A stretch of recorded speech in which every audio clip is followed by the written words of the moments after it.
Welcome to the reading section of the College Initiative's ACT Prep video series.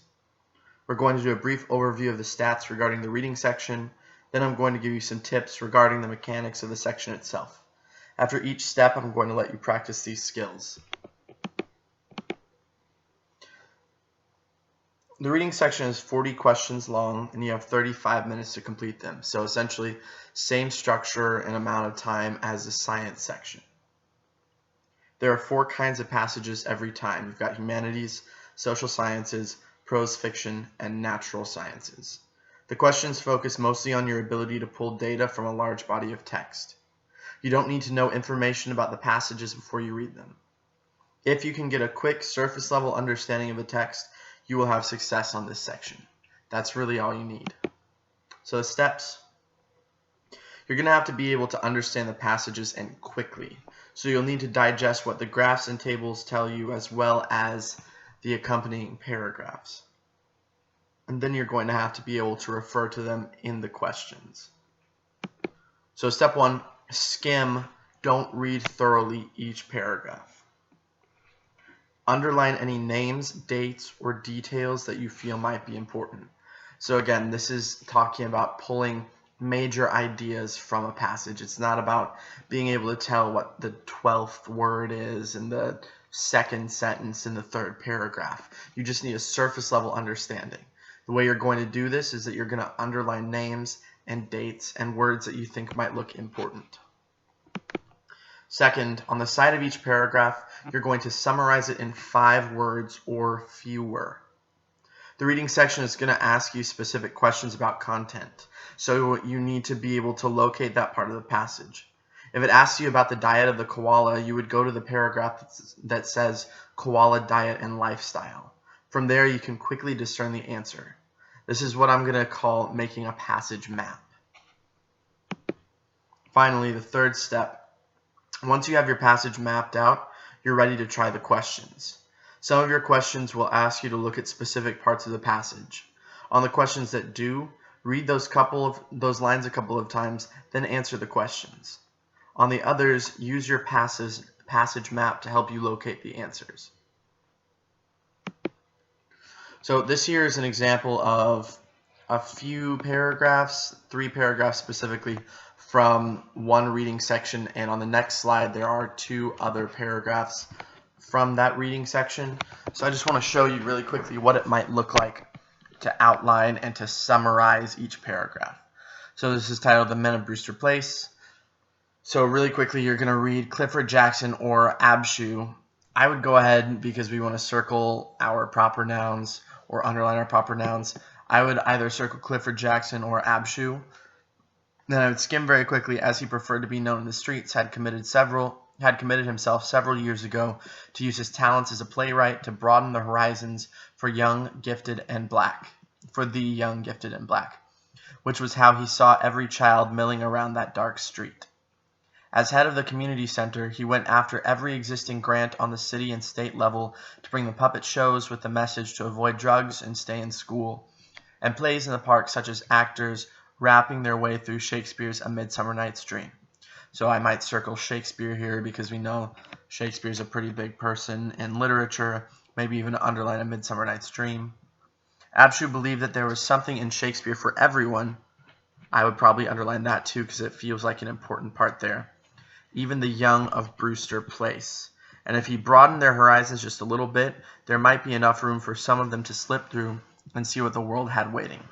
No, it would not be a perfect world, but definitely one with more room than they had now. So if I read through this, I would pick out a couple of details. I know that we're talking about Abshu, we're talking about community center, and how he's trying to help the kids in his neighborhood. So I might say something along the lines of Abshu's photography, because it mentions photography up here, and I don't know, as I read through the passage, he might wind up becoming a photographer, he might not, but it seems like it might be something important. And then I would say involvement in community. And move on to the next one. The kids who hung around the community center liked Abshu because he never preached, and it was clear that when they spoke, he listened. So he could zero in on the kid who had a real problem. It might be an offhand remark while shooting a game of pool, or a one-on-one out on the basketball court, but he had a way of making them feel special with just a word or two. So I'd say something here about Abshu's influence on kids. I'm not necessarily seeing anything that I would underline or circle. Then I'd go down to the next paragraph. Abshu wished that his own family could have stayed together. So for me, this feels like a turn in this writing, because first we're talking about Abshu working at this community center. We go through that, and all of a sudden it's talking about his family. So I might even underline this sentence here. Abshu wished that his own family could have stayed together. There were 4 of them who ended up in foster care, him, 2 younger sisters, and a baby brother. He understood why his mother did what she did, but he couldn't help wondering if there might have been a better way. So here I would just say Abshu's history. See, we know it goes from this involvement in the community, then into his history. So 2 more paragraphs, and then we're going to look at some problems.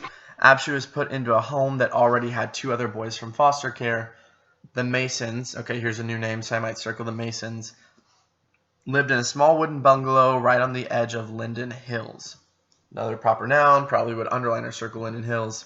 And Mother Mason insisted that they tell anybody who asked that they actually lived in Linden Hills, a more prestigious address than Summit Place.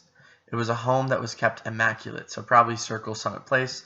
Might even underline this, it was a home that was kept immaculate. Out to the side, I might say something along the lines of Abshu with the Masons, because it goes from his family to talking about the Masons. Next paragraph, but what he remembered most about the Masons was that it seemed like there was never quite enough to eat. I might underline never quite enough to eat, because that seems like a turn as well. She sent them to school with a lunch of exactly 1½ sandwiches, white bread, spread with margarine, and sprinkled with sugar, and half an apple. Lack of food with Masons. Now, I want to make a quick note. There are a few more paragraphs here, but we're already 7 minutes into this video, so I want us just to go ahead and hop into the actual questions. So,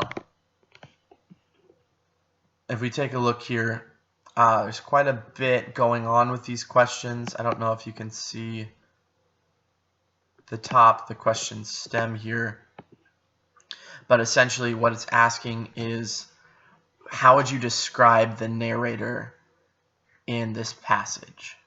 So this is something that you've got to know main point about, and we're going to go over main point on the next slide. But I just want to tell you really quickly what it is. So after you read the passage, you're going to make a prediction before you make the answer choices. That means if there's a question that asks what the main point is, or it asks about the narrator, you need to make some kind of guess before you even look at the answer choices. After you make that guess, you're going to look at the answer choices and choose the answer that most closely follows your prediction. So again, this isn't actually a main point question. It's asking about the narrator, but it's a similar thing. So I know that it doesn't say I in this passage. I know that it's not saying you. So I'm going to look and say, okay, it's probably somebody talking about some guy who was influential in his community and how he grew up. With that prediction in my mind, I'm going to look at these answer choices and see what fits the best. A man looking back on the best years of his life as director of a community center in a strife-ridden neighborhood. Doesn't say anything about that. I'll probably eliminate that one. B says a narrator describing his experiences as they happen. I already know that's not true because it's not happening in present tense. C, an unidentified narrator describing a man who devoted his life to neighborhood children years after his own difficult childhood. That seems like what it might be. We've talked about the Masons. We talked about his involvement in the community center. Let's see that. And then finally, an admiring relative of a man whose generosity with children was widely respected in the neighborhood where he turned around a declining community center. I would say C is a better answer because it doesn't really focus so much on an admiring relative, so we don't have that context.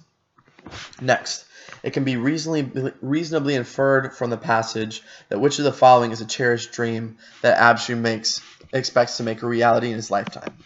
So on inference questions, might start off with something like, what can you infer? Or based on the passage, the author might say. So what you're essentially going to do here, you're going back to that main point. You're going to determine which answer choice lines up with the main point, and that should be your answer. So if it's anything that goes against the main point, it's probably not going to be right. So we've said that this is about a man who is helping his community after his own troubled childhood. So the answer that we have is going to line up with that. Our answer choices are Establishing himself financially, so again, this is a dream that Abshu expects to make of a reality. Establishing himself financially so as to be able to bring his original family back under one roof, doesn't say anything about that. Seeing the children at the community center shift their interest from sports to the dramatic arts. Talking about the community center, so maybe, but it seems like there might be a better one. G, building on the success of the community center by opening other centers like it throughout the state. Doesn't say anything about that, so we're going to eliminate that. And H, expanding for some, if not all, of the children the vision that they have of themselves and their futures. For me, that seems like the best answer because it talks about him playing sports with students and also encouraging them in dramatic arts. So I would say this H lines up with it best. Another inference question. It can be reasonably inferred from the passage that Abshu and the Masons would agree with which of the following statements about the way to raise a child. So I'm going to skip this question because we didn't read the entire passage. So for the sake of time, we're going to move on to paragraph 4, or rather question 4. The fourth paragraph, lines 31 to 37, establishes all the following except. So just like we made that little passage map, we know that we can look at the fourth line and figure out what's going on. So Abshu had foster brothers. Masons maintained clean home. Mother Mason felt about location of the house. What Abshu remembered most about his years with the Masons. So this is our fourth paragraph. 2 other foster boys. Okay. Small wooden bungalow. Tell anybody lived in Linden Hills. Home kept immaculate. So which of these do we not have? What Abshu remembered most about his years with the Masons. So because it's got this lines 31 through 37, we automatically know to work there. Look there.